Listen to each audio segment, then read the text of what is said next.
नमस्कार प्रिय विद्यार्थियों, जैसा कि अपन एग्रोनॉमी के संदर्भ में बात कर रहे थे। एग्रोनॉमी की अपने फसलें चल रही थी। अपन ने धान की खेती के बारे में पढ़ लिया, अपन ने मक्का की खेती के बारे में पढ़ लिया, अपन ने ज्वार की खेती के बारे में पढ़ लिया, गेहूं की खेती के बारे में पढ़ लिया, बाजरे की खेती के बारे में पढ़ लिया। खाद्यान्न फसलों में अपने जो लास्ट फसल बचती हैं उसका नाम है जौ। यानी कि जौ की खेती के बारे में आज अपन अध्ययन करेंगे कि जो जौ होता है, जौ का वैज्ञानिक नाम क्या होता है, कुल कौन सा होता है, उत्पत्ति स्थान कौन सा होता है, गुणसूत्र कितने होते हैं, इनके संदर्भ में अपन बात करेंगे जौ के संदर्भ में। तो अपन स्टार्ट करते हैं। एग्रोनॉमी की जो लास्ट फसल है अपनी जौ, यानी कि जौ की खेती के बारे में आज अध्ययन करेंगे अपन। होर्डियम वल्गैर वैज्ञानिक नाम क्या है जौ का? वैज्ञानिक नाम के संदर्भ में मैं बात करूं तो इसका वैज्ञानिक नाम है होर्डियम वल्गैर। होर्डियम वल्गैर जौ का वैज्ञानिक नाम है। नेक्स्ट इसी के संदर्भ में मैं बात करूं कुल की, तो जौ किस कुल से संबंध रखता है? तो जौ भी किस कुल से संबंध रखता है? ग्रेमनी, पोएसी, या इसी को बोलते हैं घास कुल। किस कुल से संबंध रखता है? ग्रेमनी, पोएसी, या इसी को अपन क्या बोलते हैं? घास कुल बोलते हैं। नेक्स्ट मैं बात करूं उत्पत्ति स्थान के संदर्भ में। जो जौ का उत्पत्ति स्थान माना जाता है वह क्या माना जाता है? इथोपिया। क्या माना जाता है? इथोपिया। इसी के संदर्भ में मैं बात करूं गुणसूत्र की, जो जौ के अंदर गुणसूत्र होते हैं वह 2n बराबर कितने होते हैं? 24 गुणसूत्र होते हैं। नेक्स्ट मैं बात करूं प्रोटीन की। प्रोटीन, जौ के अंदर प्रोटीन कितनी होती है? 11% प्रोटीन होती हैं। और वसा की बात करूं तो वसा होती है लगभग 1.3% क्या होती है इसके अंदर? वसा होती है।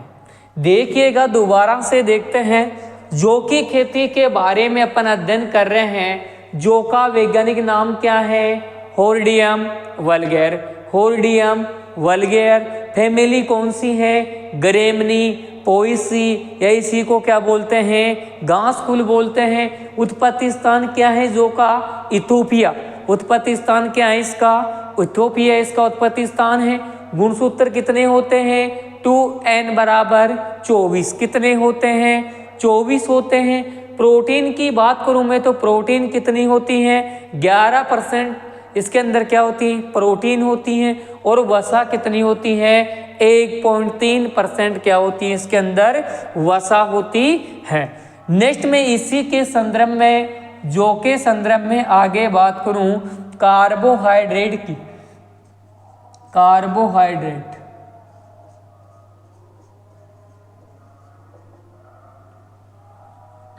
और कार्बोहाइड्रेट जो होती है जौ के अंदर वह कितनी होती है? लगभग 73 से 74% क्या होती है? कार्बोहाइड्रेट की मात्रा होती है। नेक्स्ट में जौ के संदर्भ में बात करूं बोनेपन की जीन। बोनेपन की जीन, सभी फसलों में अपन ने अलग अलग प्रकार की बोनेपन की जीनें पढ़ी थी। धान में DGU, गेहूं में नोरेंटेन, जवार में काप्रिसिस्टी, मक्का में OPEC2 या फ्लोरी2। इसके अलावा अपन ने बाजरे में पढ़ी ट्रिप्ट 23A। और बोनेपन की जीन जौ के अंदर कौन सी है? UZU। कौन सी होती है? UZU। बोनेपन की जीन कौन सी है? UZU। UZU क्या होती है? बोनेपन की जीन होती है। नेक्स्ट मैं बात करूं विश्व में सर्वाधिक विश्व में सर्वाधिक उत्पादन, और विश्व में सर्वाधिक उत्पादन की बात करूँ जो कि तो कहाँ पे होता है, रूस के अंदर। रूस में सर्वाधिक जो उत्पादन होता है। नेक्स्ट में बात करूँ इसी के संदर्भ में, भारत में सर्वाधिक उत्पादन, और भारत में सर्वाधिक जौ का उत्पादन कहाँ पे होता है, उत्तर प्रदेश में। गेहूं का भी कहाँ पे होता है, उत्तर प्रदेश में। ठीक है, नेक्स्ट में बात करूं राजस्थान में सर्वाधिक उत्पादन, और राजस्थान के संदर्भ में मैं बात करूं सर्वाधिक उत्पादन की तो कहाँ पे होता है, जयपुर के अंदर। कहाँ पे होता है, जयपुर के अंदर सर्वाधिक क्या होता है, जो उत्पादन होता है। दोबारा से देखिएगा, कार्बोहाइड्रेट कितनी होती है, 73 से 74% क्या होती है इसके अंदर, कार्बोहाइड्रेट होती है। बोनेपन की जीन कौन सी होती है, UZU। विश्व में सर्वाधिक उत्पादन कहाँ पे होता है, रूस में, और भारत में कहाँ पे होता है, उत्तर प्रदेश में। और राजस्थान के संदर्भ में बात करें तो राजस्थान में कहाँ पे होता है डियर स्टूडेंट्स, जयपुर के अंदर सर्वाधिक क्या होता है, जौ का उत्पादन होता है। नेक्स्ट अपन से पूछ लिया जाता है उपयोग, यानी कि जो जौ होता है, जौ का उपयोग किस में किया जाता है। यानी कि उपयोग की बात करें तो जैसे अंगूर से विस्की बनती है, और खजूर से डिबिस बनती है, उसी प्रकार जौ से क्या बनाई जाती है, शराब बनाई जाती है, बियर बनाई जाती है। यानी कि जौ का उपयोग कह सकते हैं शराब या बियर बनाने में किया जाता है।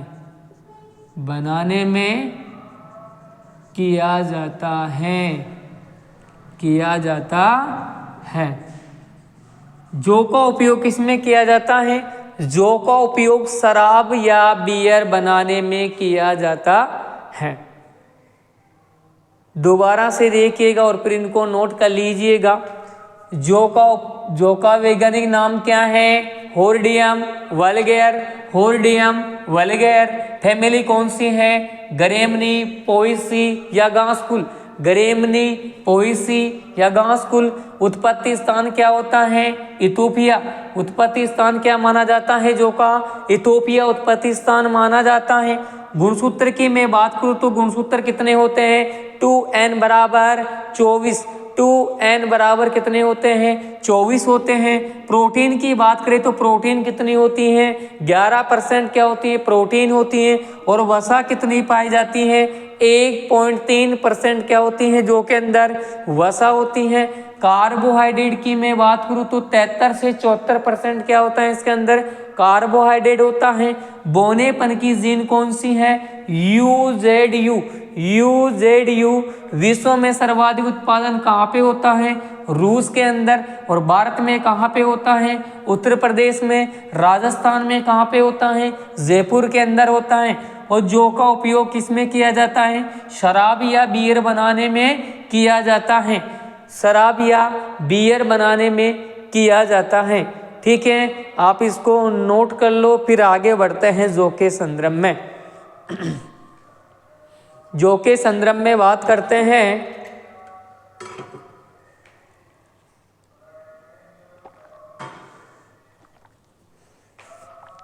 चलिएगा, इनको नोट कर लीजिएगा और फिर आगे बात करते हैं जौ के संदर्भ में।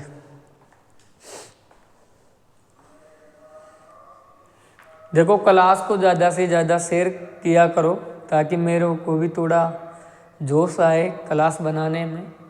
मैं कोशिश कर रहा हूँ आपके लिए अच्छी से अच्छी क्लासें रिकॉर्ड करने की। जैसा कि अपन ने 6 फसलें पढ़ ली एग्रोनॉमी के अंदर, आपके 12th के अकॉर्डिंग बात करें तो 6 में से एक आती है। 6 में से एक आती है। तो कोई सी भी फसल जो इम्पोर्टेंट, जैसे भी बाजरा हैं, बाजरे के अलावा आपके जैसे कि जवार हैं, इनमें से पूछने के चांस हैं। तो आप लोग डेली के इनको नोट कर लीजिए। और इसके अंदर देखो आपके 12th के अकॉर्डिंग जैसे इनमें पूछी जाती हैं, जैसे 4 उन्नत किस्में हैं, जलवायु हैं, मृदा हैं, पादप संरक्षण है, बीज दर हैं, ये क्वेश्चन पूछे जाते हैं। आप लोग इनको नोट कर लीजिएगा और फिर आगे बढ़ते हैं।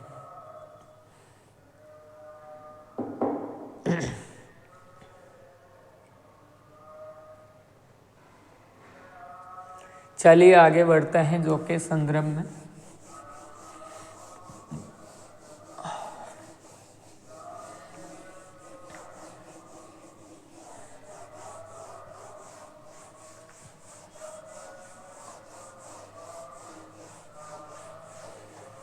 चलिए जो के संदर्भ में बात करते हैं, तो नोट लगा के लिखिएगा, NOTE नोट। नोट लगा के लिखिएगा जो के आटे में, जो के आटे में ग्लूटीन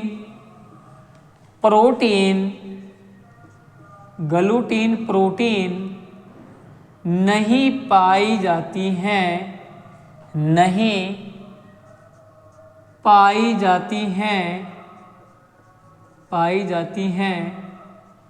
इस कारण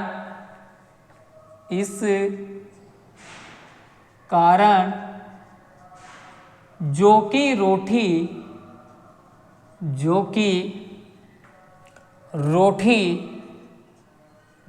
रोटी मधुमेह रोगियों के लिए, मधुमेह डायबिटीज़ बोलते हैं जिसे, डायबिटीज़ मधुमेह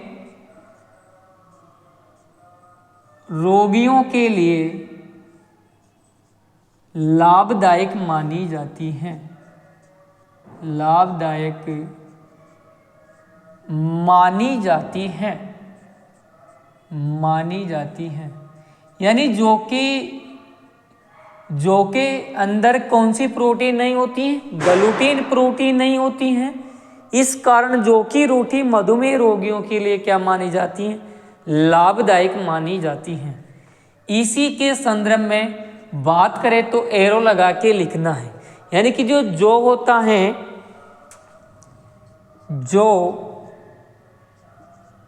जो के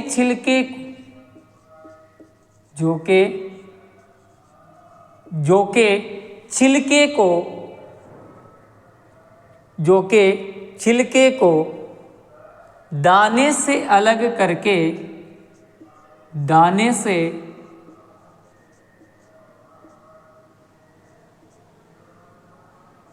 करके, जो के छिलके को दाने से अलग करके तथा किण्वन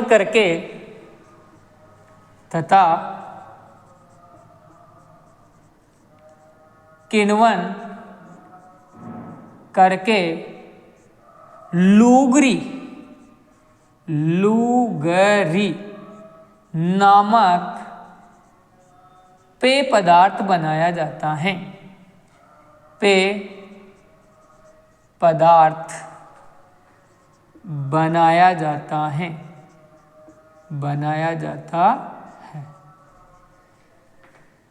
लूगरी इंपॉर्टेंट है। यानी कि जो होता है, जो के छिलके रहित, या फिर कह सकते जो के छिलके, हाँ यहाँ पे ऐसे कर लेना, जो के छिलके रहित, जो के छिलके रहित दाने, जो के छिलके रहित दाने तथा किण्वन करके, जो के छिलके रहित दाने, जो के छिलके रहित दाने को तथा किण्वन करके लूगरी नामक पेय पदार्थ बनाया जाता है। यानी दाने को लूगरी नामक पेय पदार्थ बनाया जाता है। इसको भी आप नोट कर लीजिएगा। देखो पहली इंपॉर्टेंट चीज तो क्या हो गई, जो के आटे में ग्लूटीन प्रोटीन नहीं पाई जाती है, इस कारण जो कि रोटी मधुमेह रोगियों के लिए क्या मानी जाती है, लाभदायक मानी जाती है। जो के छिलके रहित दाने को तथा किण्वन करके लूगरी नामक क्या पद बनाया जाता है, पेय पदार्थ बनाया जाता है, जिसका नाम क्या होता है, लूगरी होता है। क्या होता है, जिसका नाम लूगरी होता है। ठीक है, नेक्स्ट इसी के संदर्भ में जो के संदर्भ में बात करें तो बात करें जो के संदर्भ में, जो के दाने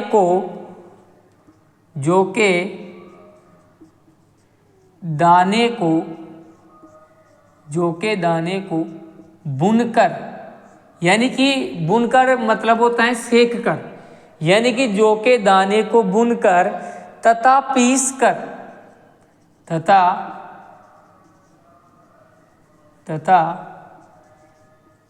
कर सत्तू बनाया जाता है। क्या बनाया जाता है, सत्तू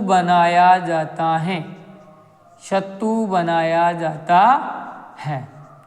इंपॉर्टेंट सत्तू भी, जो के दाने को भूनकर तथा पीसकर क्या बनाया जाता है, सत्तू बनाया जाता है। और सत्तू आप लोगों ने भगवान सत्यनारायण की कथा सुनी होगी, उस टाइम पे सत्तू दिया जाता है, वही होता है सत्तू।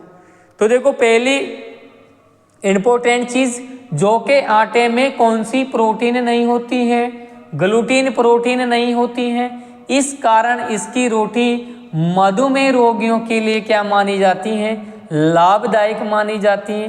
नेक्स्ट मैं बात करूं, जो के छिलके रहित दाने को तथा किण्वन करके कौन सा पदार्थ बनाया जाता है, लूगरी नामक पेय पदार्थ बनाया जाता है। कौन सा पदार्थ बनाया जाता है, लूगरी नामक पेय पदार्थ बनाया जाता है। जो के दाने को भूनकर तथा पीसकर क्या बनाया जाता है, सत्तू बनाया जाता है। क्या बनाया जाता है, सत्तू बनाया जाता है। आप लोग इनको भी नोट कर लीजिएगा, इनको भी नोट कर लो, फिर आगे बढ़ते हैं जो के संदर्भ में।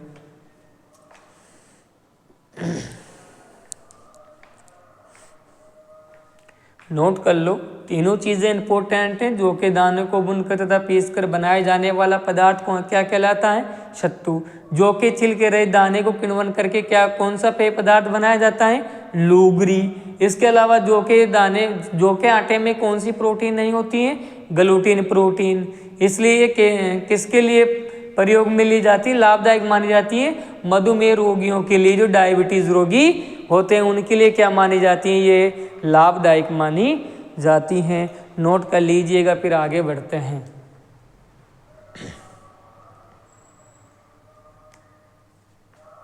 चलिए आगे बढ़ते हैं जो के संदर्भ में।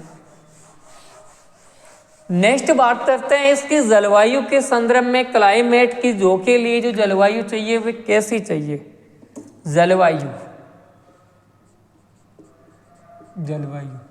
तो जो होता है, जो कब बोते हैं, दीपावली पे बोते हैं। कब बोते हैं, दीपावली पे बोते हैं। सीधी सी बात रख लो याद, रबी में, तो रबी में दीपावली पे बोते हैं तो साफ तो जलवायु होती है। अभी कैसी है, अभी मौसम चेंज हो रहा है, ठंडा कुछ नम, तो यानी कि जलवायु कैसी चाहिए, ठंडी।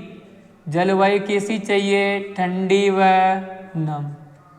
ठंडी व नम जलवायु की आवश्यकता होती है किसके लिए, जो के लिए, क्योंकि अभी मौसम परिवर्तन हो रहा है, सभी अधिकतर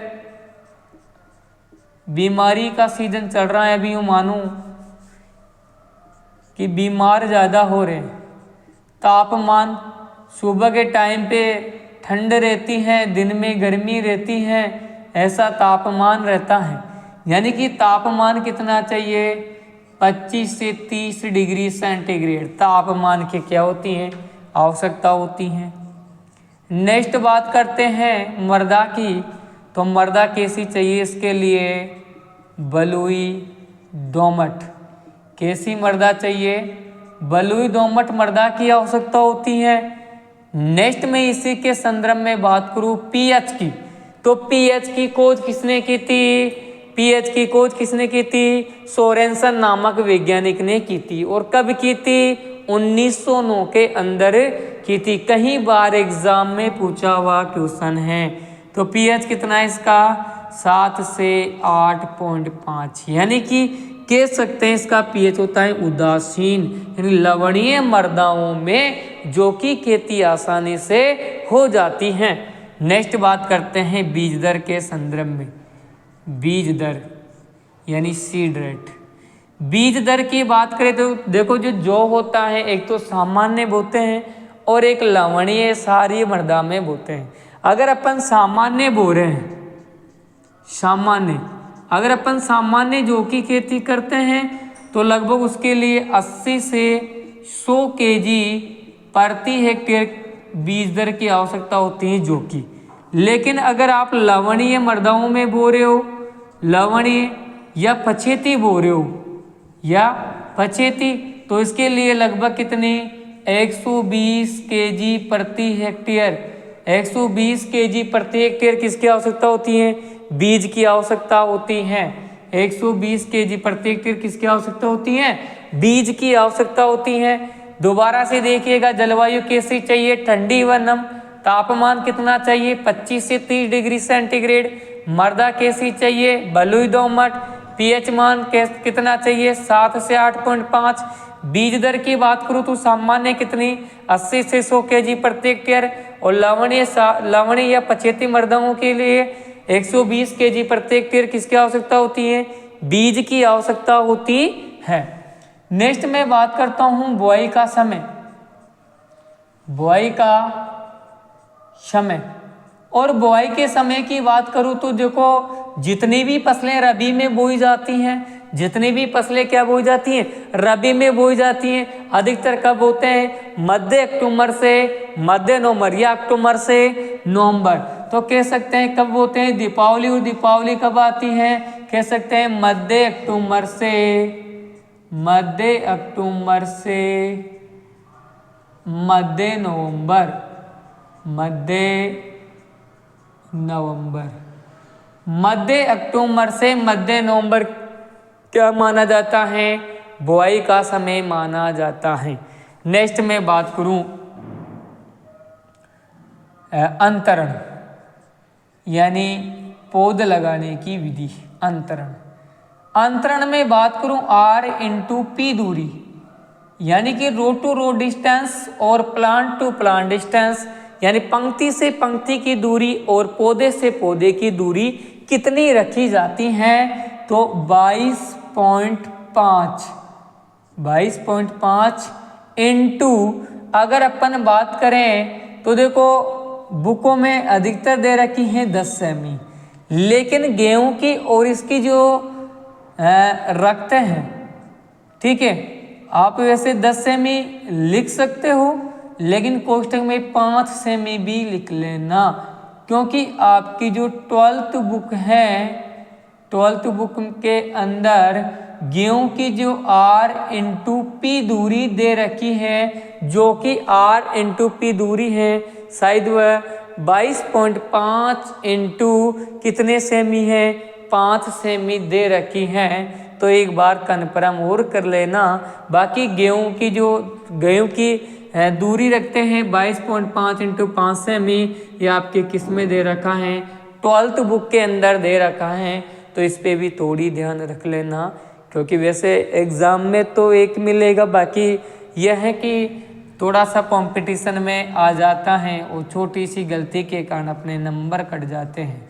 नेक्स्ट बात करते हैं खाद व उर्वरक की, यानी कि नेक्स्ट मैं बात करूं मैन्योर एंड फर्टिलाइजर, खाद व उर्वरक, और पहला ही अपना क्या है? FYM, फार्म यार्ड मैन्योर, जिसको बोलते हैं गोबर की खाद। जिसे क्या बोलते हैं? गोबर की खाद। फार्म यार्ड मैन्योर, सड़ी गली गोबर की खाद जो देते हैं वो इसके अंदर कितनी देते हैं? लगभग 6 से 8 टन प्रति हेक्टेयर क्या देते हैं? गोबर की खाद देते हैं। और नेक्स्ट में बात करूं नाइट्रोजन के संदर्भ में, नाइट्रोजन के संदर्भ में मैं बात करूं, नाइट्रोजन, फास्फोरस और पोटेशियम यानी पोटास। नाइट्रोजन, फास्फोरस, पोटास यानी ये N2, ठीक है, फास्फोरस और के NPK कह सकते हैं अपन। ये तीनों मात्राएं कई बार एग्जाम में पूछ ली जाती हैं कि नाइट्रोजन कितने देते हैं, फास्फोरस कितने देते हैं और पोटास कितने देते हैं। तो नाइट्रोजन की बात करें तो नाइट्रोजन इसके अंदर देते हैं 60 से 80 kg प्रति हेक्टेयर। 60 से 80 kg प्रति हेक्टेयर क्या देते हैं, नाइट्रोजन की मात्रा देते हैं। और फास्फोरस की बात करें तो 40 से 60 kg प्रति हेक्टेयर क्या देते हैं, फास्फोरस देते हैं। और पोटास कितना देते हैं, 30 kg प्रति हेक्टेयर क्या देते हैं, पोटास देते हैं। देखिएगा दोबारा से देख लेते हैं। जलवायु कैसी चाहिए, ठंडी व नम। तापमान कितना चाहिए, 25 से 30 डिग्री सेंटीग्रेड। मृदा कैसी चाहिए, बलुई दोमट। पीएच मान की बात करें तो पीएच मान 7 से 8.5।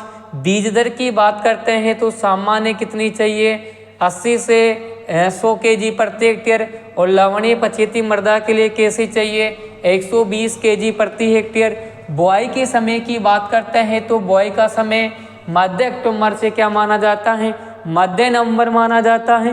अंतरण की बात करें R/P दूरी की तो 22.5 × 10 सेमी। और आपके 12th बुक के अनुसार कितना दे रखा है, 5 सेमी, ठीक है। गोबर की खाद की बात करते हैं तो गोबर की खाद कितनी देते हैं, 6 से 8 टन प्रति हेक्टेयर।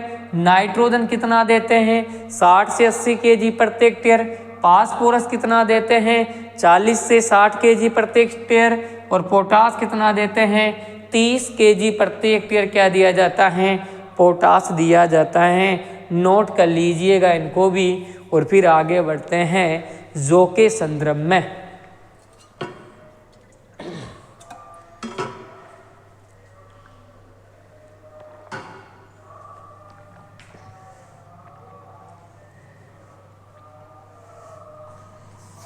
नोट कर लो इनको।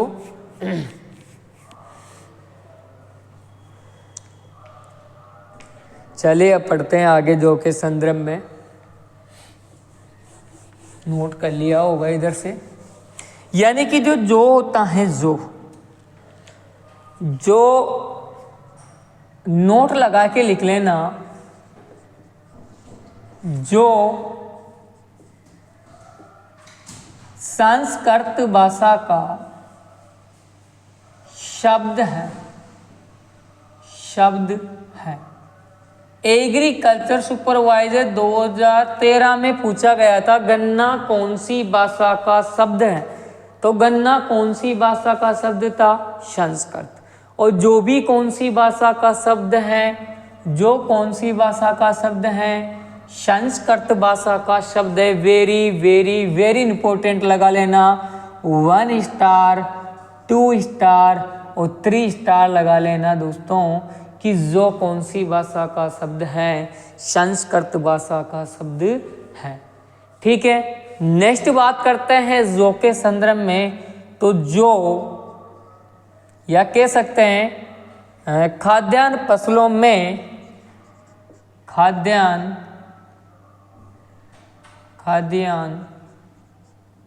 फसलों में जो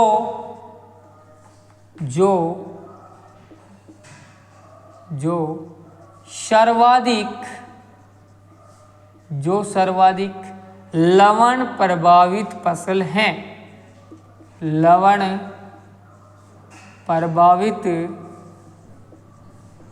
प्रभावित फसल है। इनको भी नोट कर लो आप। खाद्यान्न फसलों में जो सर्वाधिक लवण प्रभावित फसल है, नोट कर लीजिएगा। और फिर आगे बढ़ते हैं जो के संदर्भ में। जो की खेती अपने चल रही है।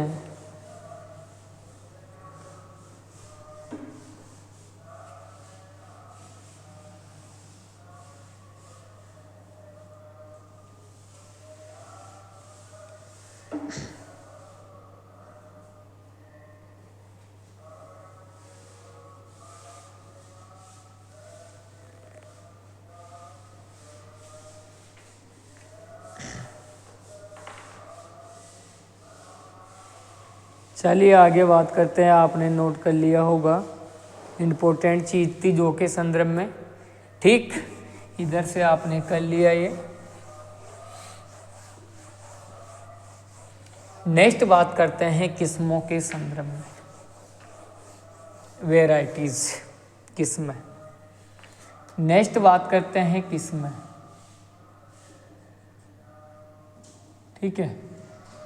किस्मों की बात करते हैं जो कि कौन कौन सी किस्में हैं, एक एक किस्म के बारे में सही तरीके से अध्ययन करेंगे आज। देखो, आपने रत्ना आम में भी सुना होगा, ठीक है, लेकिन रत्ना किस्में भी हैं, जो में भी हैं। रत्ना कहाँ पे हैं? जो में भी हैं। और जो रत्ना वैरायटी हैं, यह असिंचित क्षेत्र हेतु, यह असिंचित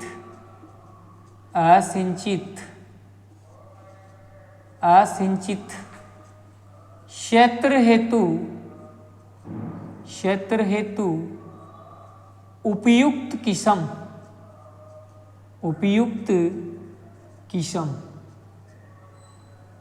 असिंचित क्षेत्र हेतु उपयुक्त किस्म कौन सी है? जो कि रत्ना।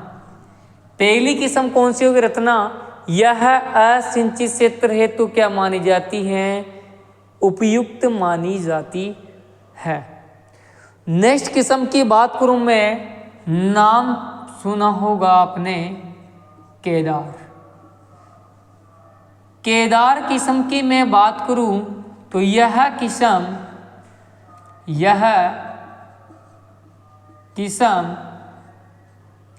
IARI, यह किस्म IARI द्वारा विकसित की गई थी। यह विकसित किस्म IARI द्वारा विकसित किस्म कौन सी है? केदार। कौन सी है? केदार। तीसरी है RD 2052, RD 2052। और दूसरी है राजकिरण। और ये दोनों किस्में हैं, ये कैसी हैं? जो कि मूल्य रोग प्रतिरोधी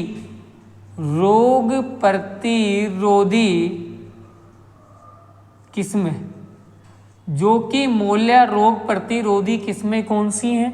एक तो RD 2052 और एक राजकिरण। ये दोनों किस्में कैसी हैं? जो कि मूल्य रोग प्रतिरोध। मूल्य एक बहुत खतरनाक रोग था जो का, इसके बारे में पढ़ेंगे, रोगों के संदर्भ में पढ़ेंगे। जब इसको बंदर की उछाल की संज्ञा दी गई थी, अपन गांव में बोलते हैं मूल्य, किसको बोलते हैं? बंदर को, ठीक है, उसके बारे में पढ़ेंगे अभी। नेक्स्ट बात करूं मैं किस्मों में, पांचवी किस्म है आपके BM4। BM4,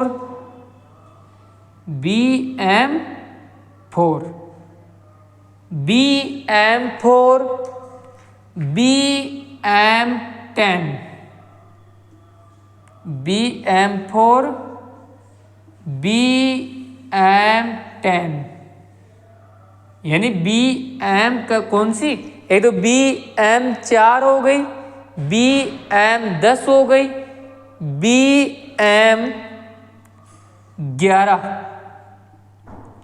BM11 और लास्ट है आठवीं किस्म BM14।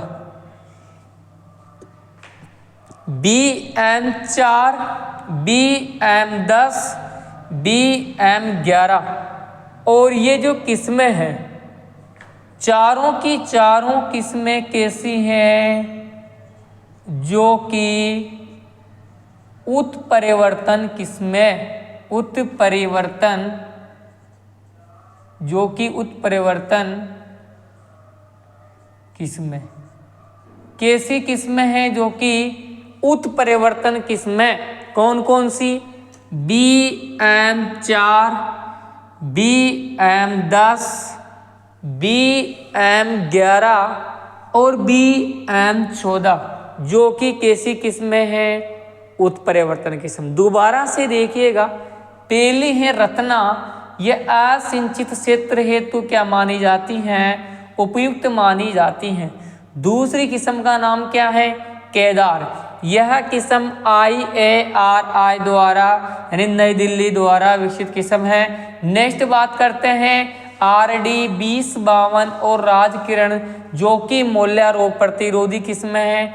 BM4, BM10, BM11 और BM14, ये चारों किस्में कैसी हैं? जो कि उत्परिवर्तन किस्में हैं। जो कि कैसी किस्में हैं? उत्परिवर्तन किस्में हैं। आप लोग इनको नोट कर लो और फिर आगे बढ़ते हैं नेक्स्ट किस्मों के संदर्भ में। ये 8 किस्में हो गई अपनी। आगे बात करते हैं, अभी बहुत सारी किस्में हैं, फिर भी बात करेंगे लगभग मोस्ट जो किस्में हैं इसकी, जो के संदर्भ में 15-20 जो भी किस्में हैं उनके बारे में बातें करेंगे। चलिए इनको नोट कर लीजिएगा, नोट कर लो।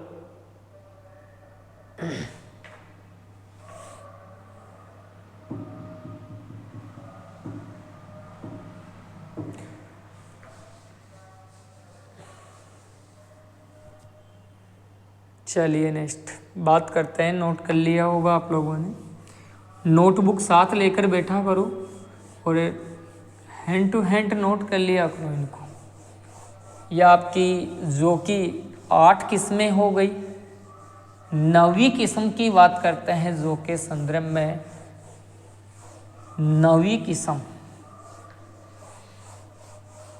9 नंबर की किस्म की बात करते हैं। 9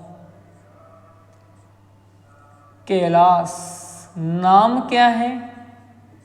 कैलाश। 10वीं हिमानी, कौन सी? हिमानी। 11वीं डोलमा, डोलमा। कैलाश, हिमानी, डोलमा। और डोल का तो है अनार, डोल का किसकी है? डोल का है आपके अनार की, जबकि डोलमा किसकी है? जो की। देखिएगा, इन तीनों किस्मों के आगे लिख लेना जो कि कैसी किस्में हैं? जो कि छिलका रहित, जो कि छिलका रहित किस्में। जो कि छिलका रहित किस्में कौन सी हैं? कैलाश, हिमानी, डोलमा।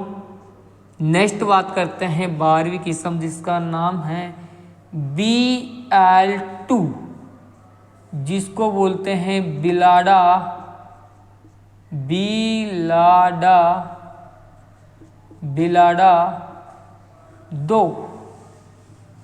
BL2 जिसको बोलते हैं बिलाडा 2। और ये कैसी किस्म है? लवणीय, लवणीय व क्षारीय मृदाएं, लवणीय व क्षारीय मृदाओं हेतु, लवणीय व क्षारीय मृदाओं हेतु उपयुक्त किस्म कौन सी है? BL2, जिसका नाम क्या है? बिलाडा 2।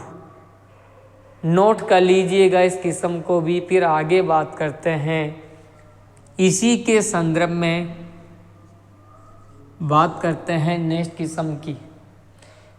नेक्स्ट किस्म की अगर अपन बात करें तो नेक्स्ट किस्म का नाम है आजाद।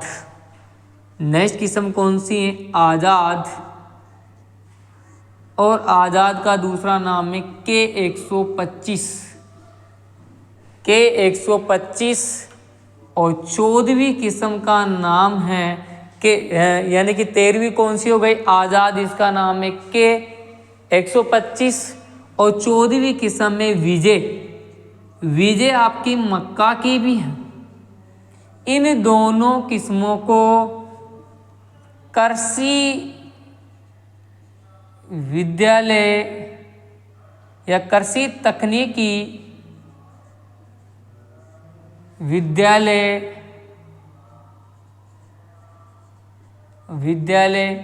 कानपुर से विकसित किया गया था। कानपुर से विकसित कृषि तकनीकी विद्यालय कानपुर से विकसित किस्में कौन सी हैं, आज़ाद, इसका नाम है के 125 और एक है विजय। इनको भी आप लोग नोट कर लीजिएगा।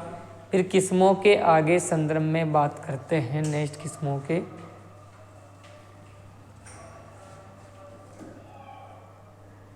नेक्स्ट बात करते हैं नेक्स्ट किस्मों के संदर्भ में।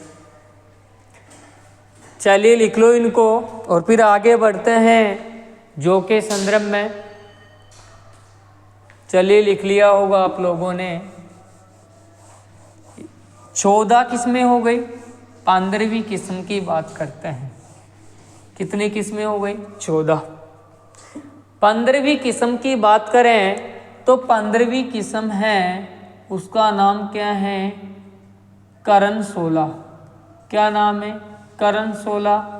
और इसी का दूसरा नाम क्या है, नीलम। दूसरा नाम क्या है, नीलम। करण 16 या नीलम जो किस्म है, नीलम किस्म किसकी है, आम की। आम की भी है नीलम। नीलम इंपॉर्टेंट है किस्म आम की। इधर करण 16 का दूसरा नाम है क्या, नीलम। और एक कैसी किस्म है, चपाती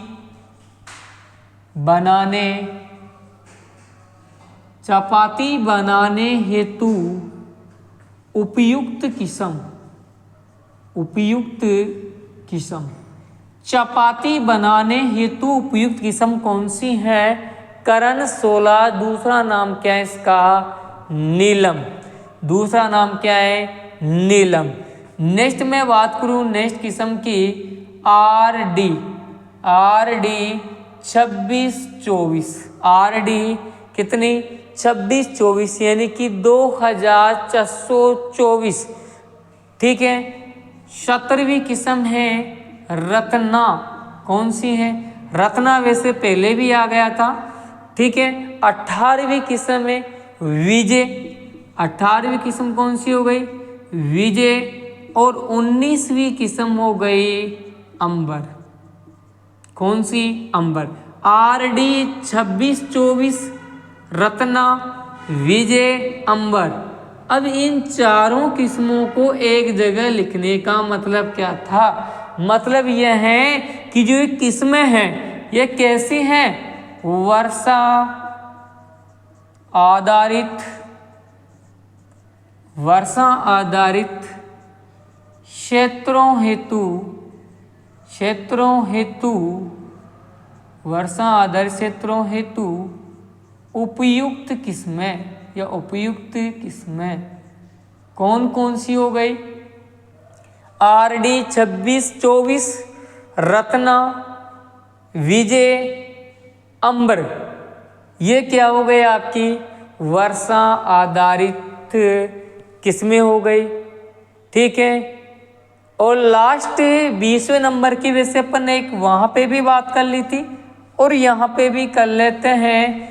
आज़ाद वैसे अपन ने लिख ली। जो आज़ाद किस्म है, आज़ाद किस्म लवणीय मर्दाओं हेतु उपयुक्त होती हैं। मर्दाओं हेतु उपयुक्त। ठीक है। ये हो गई अपनी कौन सी किस्में, जो कि इंपॉर्टेंट किस्म है। पहली करण 16, दूसरा नाम क्या है, नीलम। चपाती बनाने हेतु उपयुक्त किस्म है आरडी 26-24, रत्ना, विजय, अंबर। वर्षा आधारित क्षेत्रों हेतु उपयुक्त है। आज़ाद वैसी मटर की है, मटर की भी है आज़ाद। आज़ाद किस्म जो है लवणीय मृदाएं हेतु उपयुक्त मानी जाती हैं और इनको भी आप लोग नोट कर लीजिएगा। और फिर पढ़ते हैं आगे जो के संदर्भ में।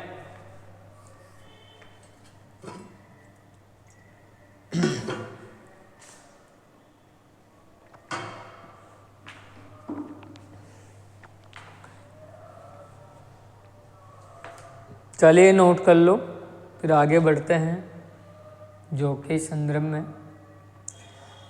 चलिए लिख लिया होगा आप लोगों ने, कॉपी पेन साथ में लेकर बैठे, क्योंकि क्लास को तरीके से देखे और एक एक चीज़ को नोट कर ले, क्योंकि जो जितनी भी चीज़ें हैं, जितने भी एग्ज़ाम है कंपटीशन के, उसमें आपको ये क्वेश्चन देखने को मिल जाएंगे। तो ये नहीं समझे कि ये 12th लेवल से हैं। इसमें जेट, ICAR, BHU सभी के बारे में, कृषि प्रवेशक वगैरह जो भी हैं आपका कंपटीशन एग्ज़ाम, उसके अंदर आपको क्वेश्चन देखने को मिल जाएंगे। चलिए आगे बात करते हैं। ये किसमें कंप्लीट हो गई। नेक्स्ट बात करते हैं इरिगेशन, सिंचाई। नेक्स्ट बात करते हैं सिंचाई के संदर्भ में। नेक्स्ट बात करते हैं सिंचाई। और जो सिंचाई करते हैं, तो सिंचाई के संदर्भ में अगर अपन बात करते हैं तो एक तो दो सिंचाइयाँ करते हैं अधिकतर। एक तो कब करते हैं, यानी कि जब कल्ले निकलते हैं, जो में भी क्या निकलते हैं, कल्ले, कल्ले निकलते समय। एक तो करते हैं कल्ले निकलते समय और एक करते हैं बड़वार के समय। बड़वार के समय एक तो करते हैं कल्ले निकलते समय और एक कब करते हैं, बड़वार के समय। नेक्स्ट मैं बात करूं पादप संरक्षण की। पादप संरक्षण की मैं बात करूं तो पादप संरक्षण में कीट के संदर्भ में बात करें तो कीट वही सेम लगते हैं, गेहूं के समान कह सकते हैं, गेहूं के समान है ना, क्या कह सकते हैं, गेहूं के समान। अपन लिख लेते हैं। एक तो दीमक जिसे बोलते हैं ओडोट्रमस ओबेसस, क्लोरोपाइरिफॉस दवा का प्रयोग किया जाता है वगैरह वगैरह, ठीक है। एक लगता है इसमें भी एफिड, चेपा, एफिड, ठीक। रोग की बात करें, डिजीज, रोग वेरी इंपॉर्टेंट है जिसका नाम है मोल्ला रोग। कौन सा रोग, मोल्ला रोग। मोल्ला रोग के बारे में कहा जाता है। चलिए मोल्ला रोग आपको ऊपर बताएंगे, पहले ही लिख लो। सिंचाई कब करते हैं, पहली कल्ले निकलते समय, दूसरी बड़वार के समय। कीट कौन से हो गए, दीमक, दूसरा कौन सा है, एफिड। और इनको नोट कर लो, फिर पढ़ेंगे रोग के संदर्भ में, थोड़ा ऊपर लिखेंगे, आपने नोट कर लिया होगा, ठीक है। चलिए रोग के बारे में देखते हैं। और जो का प्रमुख रोग है वह है मोल्ला। मोल्ला रोग ऊपर लिखने का रीजन ये था कि मोल्ला रोग आपके लिए इम्पोर्टेंट है। मोल्ला रोग क्या है आपके लिए, इम्पोर्टेंट है। आपने कीट भी लिख लिया। चलिए बात करते हैं मोल्ला रोग के बारे में। देखो मोल्ला अपन किसको बोलते हैं, पहले तो बताओ। गांव में मोल्ले बोलो बांदरान, बांदरा इतर डी को फिर वो करो, उन्हें क्या बोले, मोल्यो बोले। मोल्यो, अब मोल्यो यानी मोल्ले की, यानी कि बंदर की उछाल की इसे क्या दी गई है, संज्ञा। और रोग कारक की बात करूं तो हिटेरोडेरा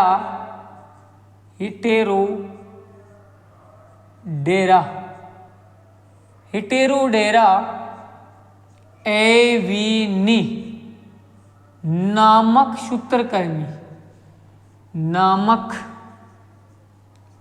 सूत्रकृमि होता है, जिसके कारण ये रोग होता है।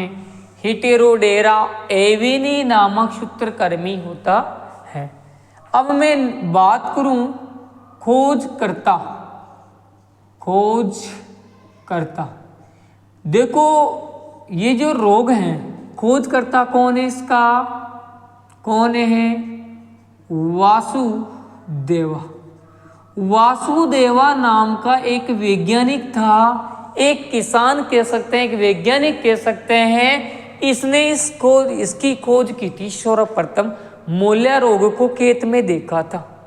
क्या देखा था, मोल्या रोग। अब मोल्या रोग कैसा दिखता है, माना कि ये अपना एक खेत है, क्या है, खेत। इसमें कोई सी फसल है, जैसे जौ की फसल है। किसकी फसल है, जौ की फसल है। अब जौ की फसल है तो इसमें क्या हुआ कि जिस प्रकार बंदर छलांग लगाता है, क्या लगाता है, छलांग। तो यहाँ से छलांग लगाया, यहाँ पे, यहाँ से लगाया, यहाँ पे, यहाँ से लगाया, यहाँ पे। कुछ ऐसे धब्बे दिखाई दिए जिस प्रकार से कि कोई बंदर एक स्थान से दूसरे स्थान पर उछल के गए हो। तो यहाँ के जितने भी पौधे थे वह नष्ट हो गए और बाकी बच गए। तो ऐसे ऐसे धब्बे दिखे, ऐसे ऐसे पौधे नष्ट हुए। इस कारण इस रोग को क्या दी गई, एक बंदर की उछाल की संज्ञा दी गई। किसकी संज्ञा दी गई, बंदर की उछाल की संज्ञा दी गई। उछाल की क्या दी गई, संज्ञा दी गई। किसकी, बंदर की उछाल की संज्ञा दी गई। इसको सही तरीके से लिख लेते हैं, ठीक है। समझ में आ गया कैसे दिखता था ये रोग। चलिए आगे बढ़ते हैं। अब साहब खोज कर दी, खोज करता। अब मैं बात करूं इसमें जिला, कौन से जिले में की साहब, तो सीकर जिले में। कौन सी जिले में, सीकर जिले में, ठीक है साहब, सीकर जिला आ गया, सीकर जिले में। अब इसमें माना कि कौन सी तहसील में, तहसील, कौन सी तहसील में, तहसील की बात करें तो कौन सी तहसील, श्री माधोपुर, श्री माधोपुर तहसील में। गांव पूछ ले, कौन से गांव में, कौन से गांव में, शिमारला गांव में। कौन से गांव में की थी, शिमारला गांव में की थी। संज्ञा किसकी दी गई थी, संज्ञा बंदर की उछाल की, बंदर की उछाल, बंदर की उछाल की क्या दी गई, इसको संज्ञा दी गई, ठीक है। मोल्या रोग हेटेरोडेरा नामक एवरी नामक सूत्रकृमि। खोजकर्ता कौन हो गया, वासुदेवा। जिला कौन सा, सीकर। तहसील कौन सी, श्री माधोपुर। गांव कौन सा, सिमारला। संज्ञा किसे दी गई, बंदर की उछाल की क्या दी गई, संज्ञा दी गई। नियंत्रण की बात करें, नियंत्रण कि किसके द्वारा इसका नियंत्रण किया जाता है, तो नियंत्रण की बात करते हैं तो नियंत्रण किसके द्वारा किया जाता है, कार्बोफ्यूरान, कार्बोफ्यूरान, कार्बोफ्यूरान नामक दवा से, नामक दवा से क्या किया जाता है, इसका नियंत्रण किया जाता है, ठीक है। अगर मैं बात करूं इसी के संदर्भ में तो रोग प्रतिरोधी किसमें, वैसे रोग प्रतिरोधी किसमें अपन ने वहां पे पढ़ी ली थी, दोबारा पर लिखने से क्या मतलब है, ठीक है।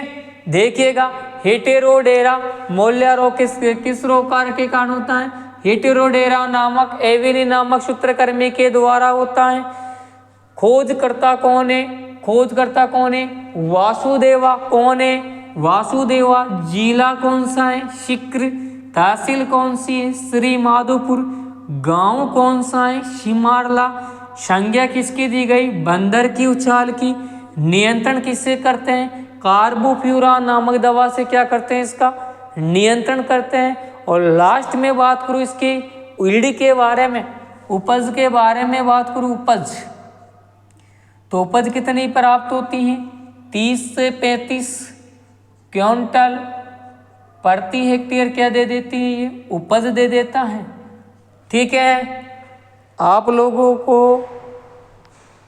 आगे जो नेक्स्ट पढ़ेंगे, अब पढ़ेंगे अपन लेग्यूमिनेसी क्रॉप्स, उनके संदर्भ में बात करेंगे नेक्स्ट क्लास नेक्स्ट डे, कल बात करेंगे उनके संदर्भ में।